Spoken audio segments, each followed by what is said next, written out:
फक्त फ्लॅश नको मारू तरी सांग.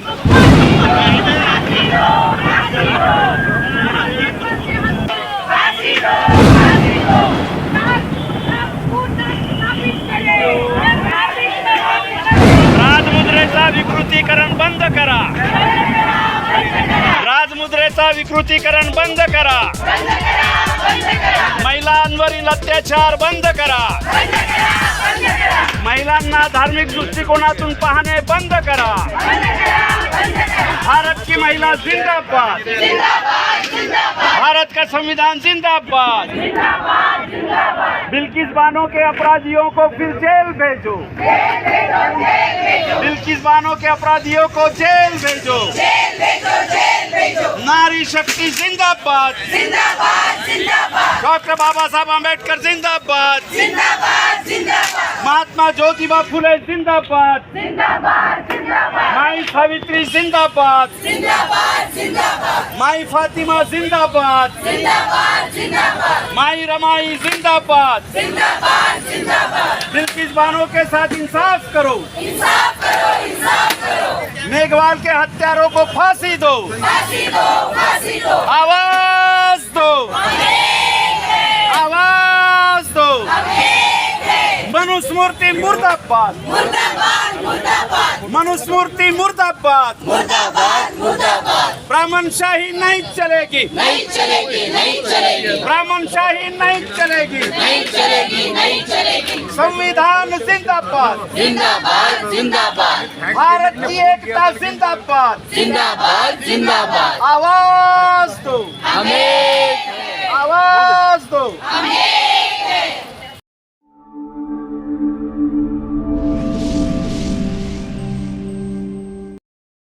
आदिवासी, दलित, भाटके, विमुक्त या सगळ्या लोकांना उठलं पाहिजे. जर आपण आत्ता उठलो नाही तर आपलं भविष्य काही उज्ज्वल नाही आहे. रणजित दादा इथं बसलेले आहेत. फार तळमळीने लिहितात. आता लिहिलं पाहिजे. आपली वाणी प्रखर केली पाहिजे. आपली लेखणी प्रखर केली पाहिजे. या सगळ्या घटनेचा मी एक आदिवासी म्हणून, या देशाचा नागरिक म्हणून, या देशाच्या संविधानाचं पालन करणारा नागरिक म्हणून, जे आहे जबाबदार नागरिक म्हणून या देशातल्या आकांक्षा, या देशातल्या या सरकारचा निषेध करतो. धन्यवाद सर. यानंतर शाहील जमिने मॅडम यांना मी विनंती करेन की त्यांनी आपले विचार व्यक्त करा.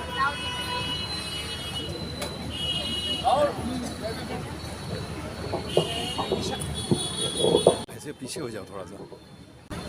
तथागताच्या मुलं आणि मुलींनो,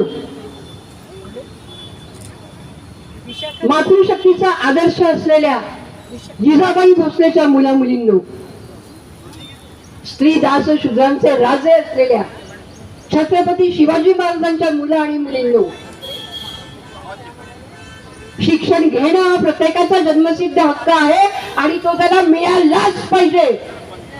म्हणून जीवाचं रान करणाऱ्या महात्मा ज्योतिबा फुल्यांच्या मुलांनो आणि मुलींनो, शेण, विटा, खरकट, परसाकडे अंगावर झेलून जिने शिक्षणाची बाग आमच्या जीवनामध्ये फुलवली, त्या सावित्रीबाईच्या मुला आणि मुलींनो, पहिली मुस्लिम शिक्षिका म्हणून त्या फातिमा शेखनी जीवाचं रान केलं, त्या फातिमा शेखच्या मुला आणि मुलींनो, आणि विश्वमानव शिका, संघटित व्हा आणि संघर्ष करा हे सांगणाऱ्या माझ्या बाबाच्या मुला आणि मुलींना, काय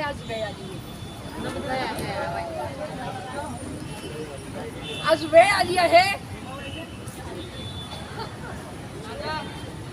गुन्हेगारांना सोडल्यामुळे, गुन्हेगारांचे जाहीर सत्कार केल्यामुळे आपण सारे जण इथं निषेध करायला आलो आहोत. असं म्हणतात, निर्भयाच्या प्रकरणाच्या वेळेला सारा देश पेटला होता आणि आज बिल्किस बानोच्या वेळेला नाही. ही एका जमातीची घटना नाहीये, समस्त मानव जातीवर हा कलंक आहे आणि आम्ही ते ऐकून घेतोय. मी म्हणते, या गुन्हेगारांना मरेपर्यंत फाशीची शिक्षा झाली पाहिजे, मरेपर्यंत फाशीची शिक्षा झाली पाहिजे. समाजामध्ये तुम्ही काय मेसेज देताय? स्त्रीच्या इच्छेविरुद्ध तिच्यावर बलात्कार करणाऱ्यांचा तुम्ही जाहीर सत्कार करताय, त्यांची सुटका करताय. ते का? ब्राह्मण करून? अरे कोण कुठला ब्राह्मण आणि कोण कुठला हिंदुत्ववाद? धर्म मोठा नाही, हिंदू मोठा नाही, आपण सगळे भारतीय आहोत. आणि बाबासाहेबांनी संविधान आमच्या हातात दिलेलं आहे. इंद्रपालची घटना असो, सिंहमुद्रेचा भाग असो, अहो आता भंडाऱ्याला त्या बाईची काय अवस्था झाली, आपण तिला भेटायला सुद्धा जाऊ शकलो नाही. आणि आम्ही म्हणे 2022 मध्ये तंत्रज्ञान विकसित देशामध्ये जगतोय. अरे जिथं आम्हाला महिला म्हणून जगण्याविषयी सन्मान वाटत नाही, भीती वाटते, आम्ही महिला व्हायची आम्हाला लाज वाटायला लागली आहे, अशी परिस्थिती कुणी निर्माण केली? त्या धर्मांतांनी. संविधानामध्ये स्त्री आणि पुरुष बरोबरीचे आहेत. बाबासाहेबांनी सांगितलंय संविधान मूल्यांचा स्वीकार करून न्याय, बंधुत्व, समता आणि स्वातंत्र्य आपण अंगीकारलं पाहिजे. इथं रणजितदा आहेत, नागेशदा आहेत, पाशा आहे, साबिया आहे, विमलताई आहेत, सगळेच जण आहे, आपण सगळेजण आहात. पण भारताचे सुजाण नागरिक आहोत का आपण? मला नाही वाटत. या साऱ्या घटनांमुळे अहो परवा त्या शाळेच्या आवारातून पोरींना चाकूच्या याच्यावर घेतलं आणि त्यांच्यावर बलात्कार केला.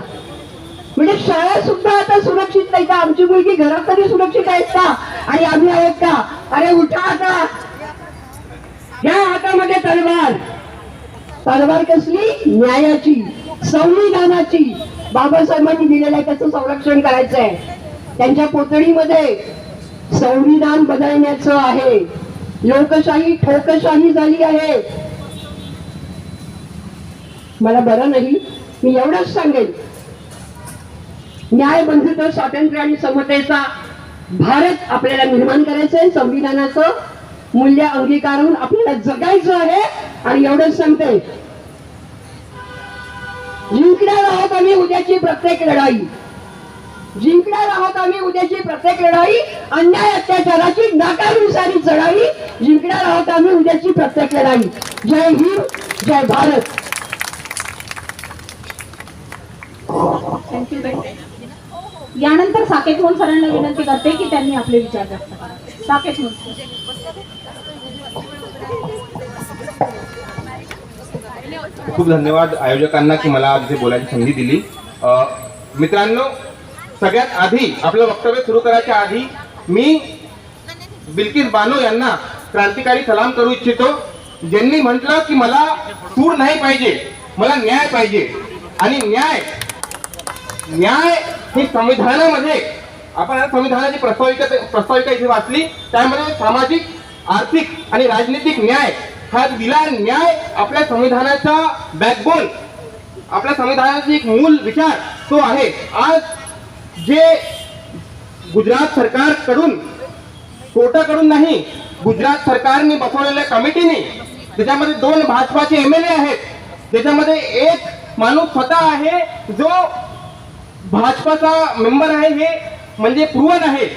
त्यांनी असा निकाल दिला की बिल्किस बानो यांना, ज्या व्यक्तींनी, जिन्होंने उनके परिवार के सदस्यों की हत्या की, उनके साथ में बलात्कार किया और उनके 3 साल के बच्ची का सर पटक के हत्या कर दी, उनको छोड़ दिया जाए.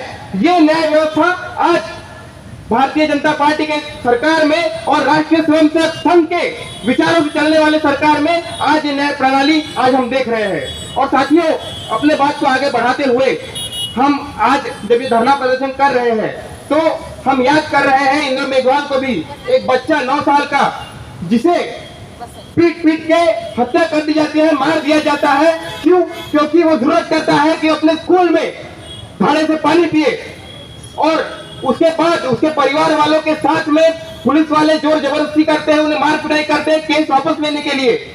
ये होता है राजस्थान में, जहां पे हो सकता है भाजपा की सरकार नहीं हो, पर वही आरएसएस का ब्राह्मणवादी विचार वही विचार वहां पे भी सत्ता पे है। और जिस तरीके से हाथरस में हमने देखा, जिस तरीके से जबरदस्ती शव को क्रीमेट कर दिया जाता है, जिस तरीके से परिवार वालों के साथ में जोर जबरदस्ती की जाती है, धमकाया जाता है, उसी का एक फिर से रिपीटेशन राजस्थान में देखने को मिलता है। साथियों, बहुत सारी बातें आपके सामने रखनी है, पर समय को समझते हुए कुछ चीजों को मैं आपके सामने रखना चाहता हूं।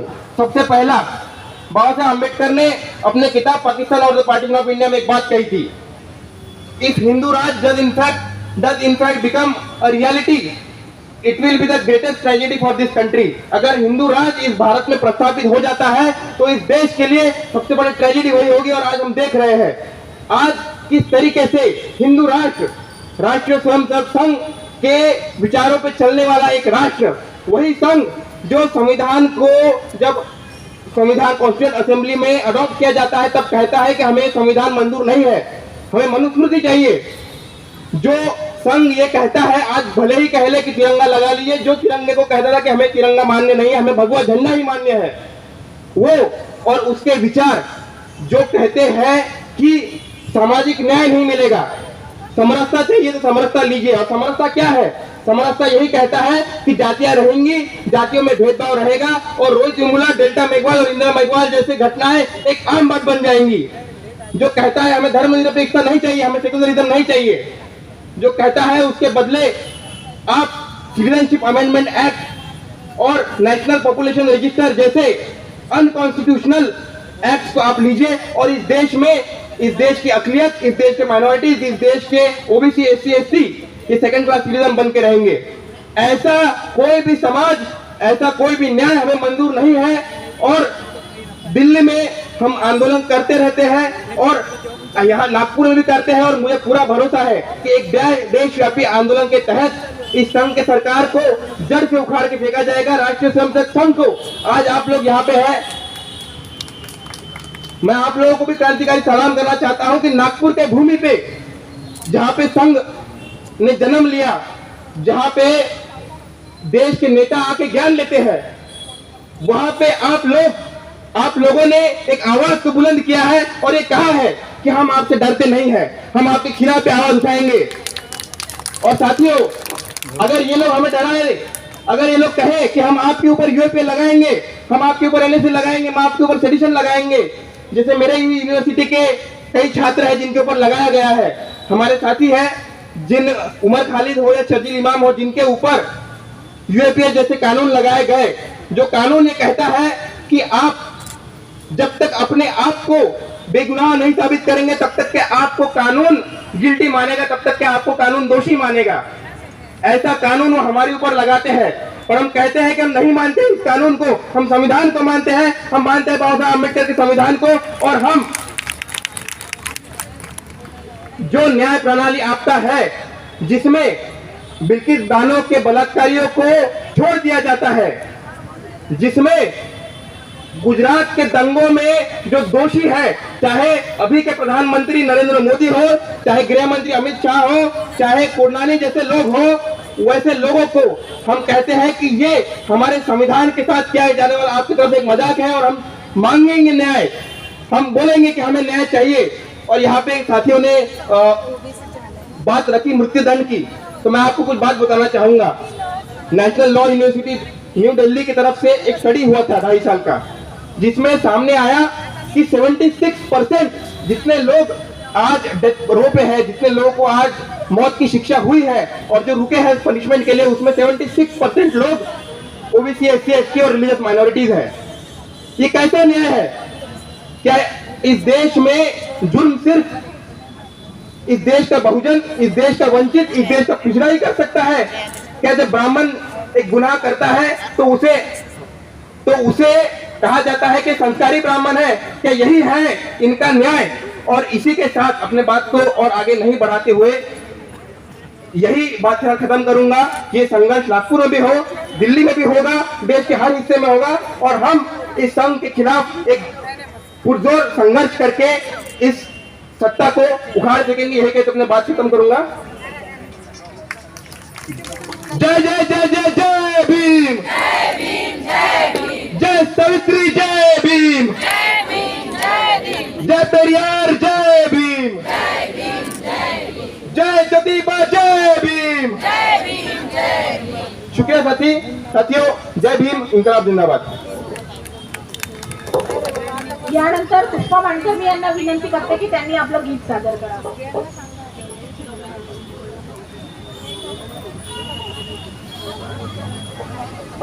आणि अनेक लोकांना इथे बोलायचं आहे, त्यामुळे कृपया आपण वेळेचं भान ठेवावं अशी मी आपल्यास नम्र विनंती करते.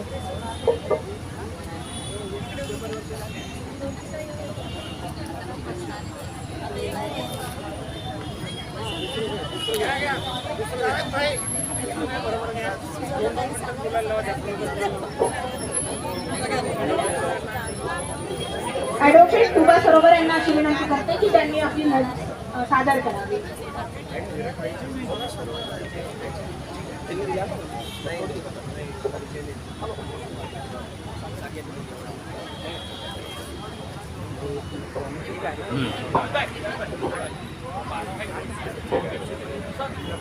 सबसे पहले सबको आदाब, लाल सलाम, जय भीम। मेरा नाम तुबा सनोवर है, मैं एक लॉयर हूँ। स्पीच सबने दी, स्पीच सब देंगे, मतलब सिचुएशन सबको पता है कि क्या चल रही है। हम प्रोटेस्ट कर रहे हैं, हम आवाज़ उठाएंगे, सरकार नहीं सुनेगी और नहीं, मैं बोल रही हूँ हम इतना मतलब इतनी मेहनत करेंगे हम, लेकिन सरकार मतलब इतना सब कुछ हुआ बिल्किस बानो के साथ, इंद्रपाल के साथ, लेकिन न किसी अपोजिशन ने कुछ बोला, न किसी ने कुछ बोला, ना कोई नेता कुछ बोल रहा है, ना कुछ बोल रहा है। लेकिन इनको इंटरनेशनल रिलेशंस की पड़ी है, इंटरनेशनल रिलेशंस की पड़ी है, इजराइल के साथ क्या चल रहा है, पाकिस्तानियों ने क्या किया, ये सब पड़ा है।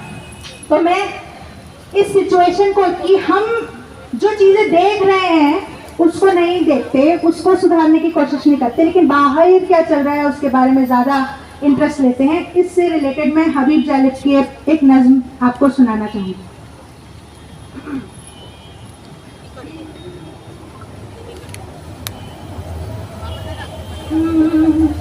जो सदाएं सुन रहा हूँ, जो सदाएं सुन रहा हूँ, मुझे बस उन्हीं का गम है। तुम्हें शेर की पड़ी है, मुझे आदमी का गम है। जो सदाएं सुन रहा हूँ, मुझे बस उन्हीं का गम है। तुम्हें शेर की पड़ी है, मुझे आदमी का गम है। सदा यानी बातें, स्टोरीज। रुखुल मुफलिसा पे जालिब है अज़ल से जिसके साए, उसी बेबसी का गम था, उसी बेबसी का गम है। जिसे रात कह चुका उसे सुबह कैसे कह दूं,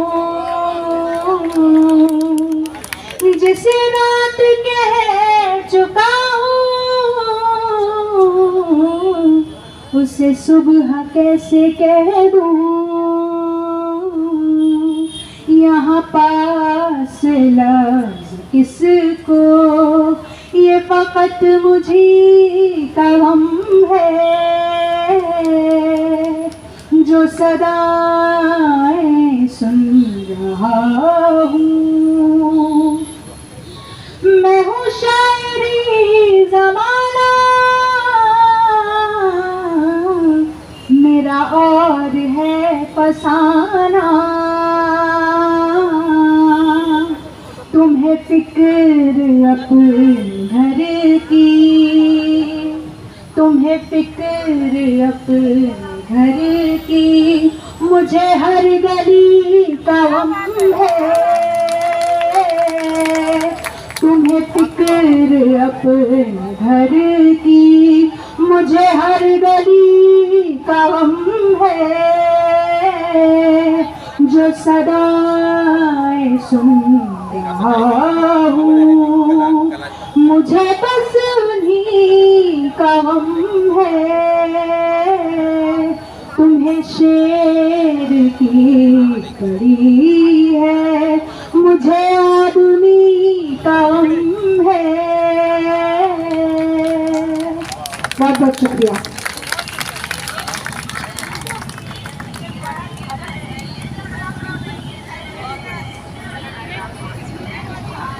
माइक माइक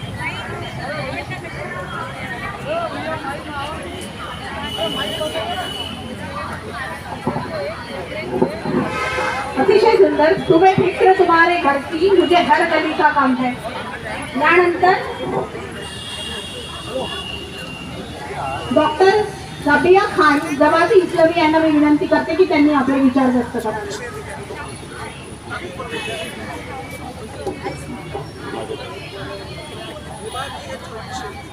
यहाँ मौजूद सारे डिग्निटरीज और मेरी प्यारी बहनों, आज हम जिस मकसद के लिए यहाँ जमा हुए हैं वो हम सब जानते हैं कि हमने 3 इश्यूज को उठाया है जिनके साथ बहुत नाइंसाफी हुई है. एक हमारी बिल्किस बानो, हम सब की बहन, जिसका धर्म माने नहीं रखता, ये माने रखता है कि वो एक औरत है. उसने अपने जिस्म पे जो पीड़ा सही है वो हर दिन सही है. और 15 अगस्त के बाद 15 अगस्त के दिन जब देश अमृत महोत्सव मना रहा था, उस वक्त उसका दोबारा बलात्कार हुआ है. हम सब उसके लिए आवाज उठाते हैं. आज मैं जमात इस्लामी हिंद से हूँ, नगर अध्यक्ष. आज हमारे लिए बहुत दुख का दिन है कि हमारे ex national president Jalaluddin Umari साहब आज हमारे बीच नहीं रहे. हमारी पूरी जमात इस शोक में डूबी हुई है. आज मेरा यहाँ आने का भी मन नहीं हो रहा था, जबकि सब कुछ हम लोगों ने प्लान किया, लेकिन उनकी एक स्पीच ने मुझे इंस्पायर किया. वो शब्द उनके मैं यहाँ रखना चाहती हूँ.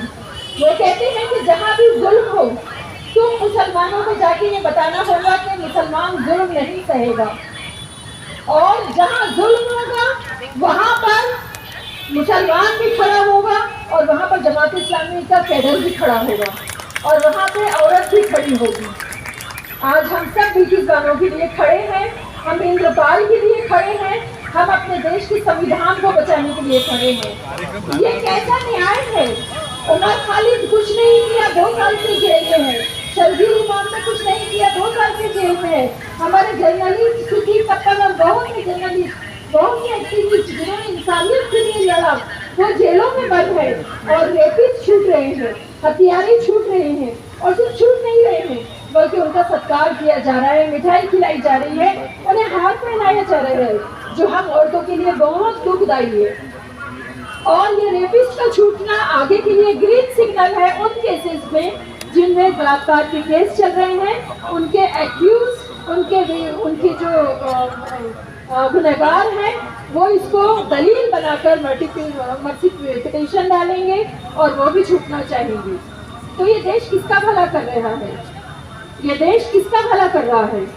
हम महिलाओं ने इस केस के बाद में अपने आप को और ज्यादा भयभीत और असुरक्षित माना है. हम यहाँ पर और खौफजदा हैं. वो बिल्किस जिस गांव में रहती है, उस गांव को लोगों ने, मुसलमानों ने खाली कर दिया भय के कारण. आज हम असुरक्षित महसूस कर रहे हैं. हम सबको इंसाफ चाहिए. बिल्किस के जो गुनहगार है उनको फौरन अरेस्ट किया जाए और उनको फांसी दिया जाए. इसी तरह वो बच्चा जिसने पानी पी लिया अपने टीचर के मट्टी से, उस बच्चे को पीट के मार दिया गया. और इस तरह की तमाम मॉब लिंचिंग जो आज हो रही है, इंसानियत को भीड़ जिस तरह खत्म कर रही है, जिस तरह से बुलडोजर पॉलिटिक्स चल रही है, जिस तरह प्रेषित मोहम्मद सल्लल्लाहु अलैहि वसल्लम के रिस्पेक्ट को आहत किया जा रहा है, आपकी डिग्निटी को इंसल्ट किया जा रहा है, हम वो सारे गुनहगार के लिए आवाज उठाते हैं कि उन सबको जेल में डाला जाए और उन सबको सजा दी जाए। धन्यवाद। धन्यवाद। मी परत एकदा सर्वांना विनंती करते की जेही कोणी बोलणार इथे आपले विचार व्यक्त करणारे लोक आहेत त्यांनी कमीत कमी 2 ते 3 मिनिटात आपलं निषेध नोंदवावा। त्यानंतर मी विनंती करते राहुल दहीकर यांना की त्यांनी आपले विचार व्यक्त करा।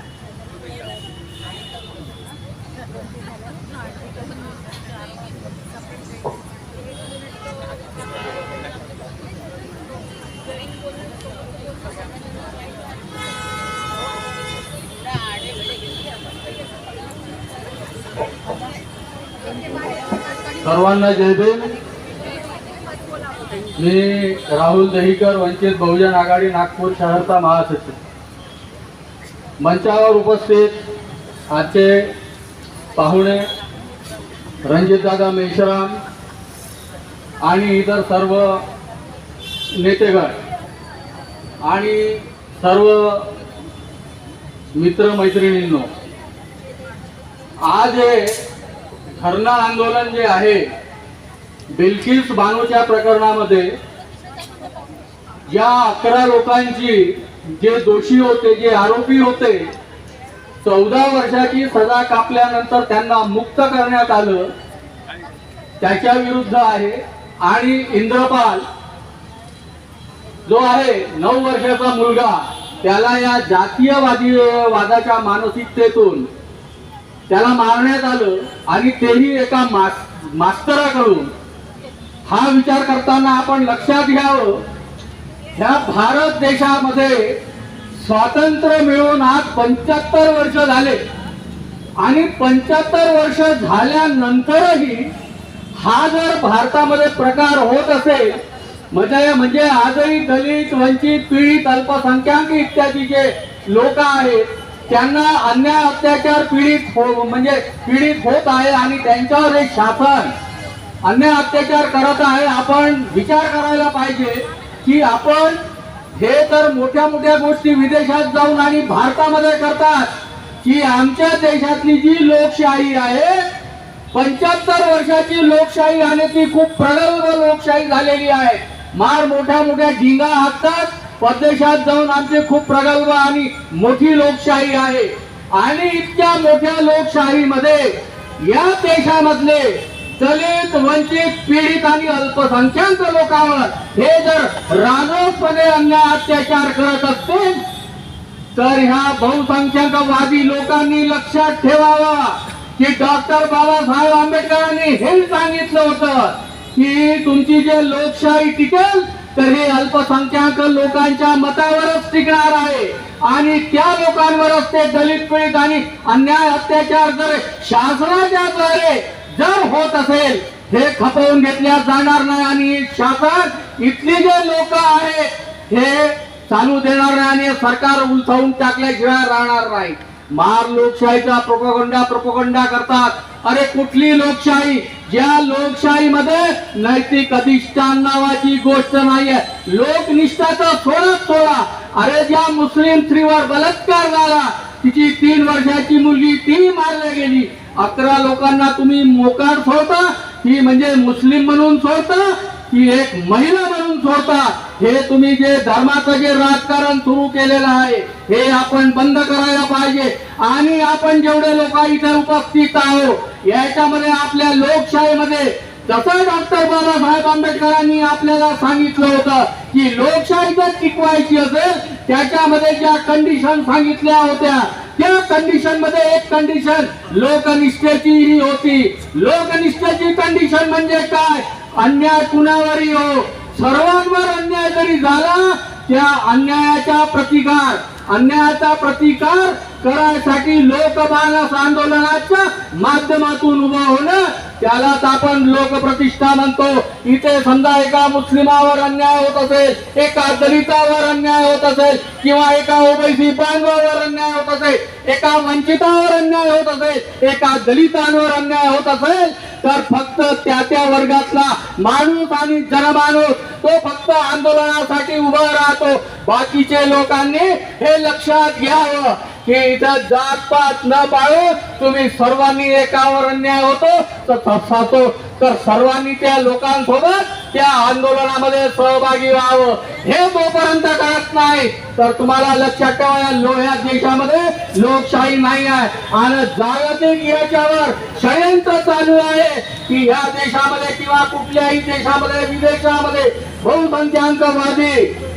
बहुसंख्याकवादी अल्पसंख्याक आणि पिछले जे वंचित समूह आहे यानं ज्यांच्यावर अन्याय अत्याचार करत आहोत. तर मी या बिल्किस बानो प्रकरणी आणि जो इंद्रपाल आहे याच्यावर जो जातीवाद्याने हल्ला केला आणि तमाम महिलांवर जे अन्याय अत्याचार होतात ज्यासाठी आपण जमलेलो आहोत त्याचा मी माझ्या पक्षातर्फे तीव्र निषेध करतो. निषेध.